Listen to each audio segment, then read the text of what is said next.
Now I'm making my, Twitter account, and it's a new account, being made for a specific purpose.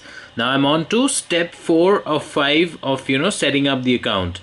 Now I, I just made another video where it was enforcing me to, follow certain folks which I don't want to follow, and I know have absolutely zero relevance to the content of the particular Twitter account, which in turn is being associated with, other social media accounts. There's absolutely no relevance, and I will choose the people whom I want to follow.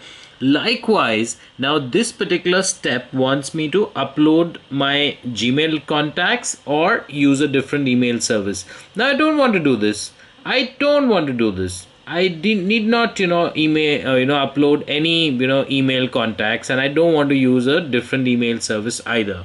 Now, what it's saying is that find people you know so you can see what they're sharing.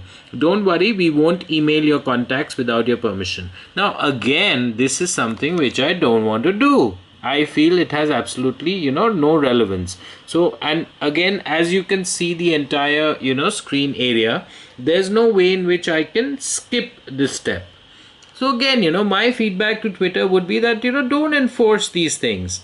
There should be a, easy way in which I can set up my account and, be up and running within no time at all. Why enforce these things? That's my point.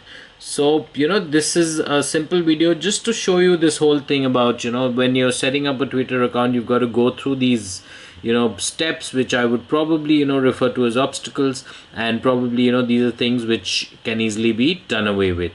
So that's what it's all about, and probably, I hope that Twitter does pay heed to these things, and there should be a simple, skip option, and the whole process of setting up an account should be really snappy, within no time at all, without having to go through this entire rigmarole. I should be able to be up and running with my Twitter account. Cheers.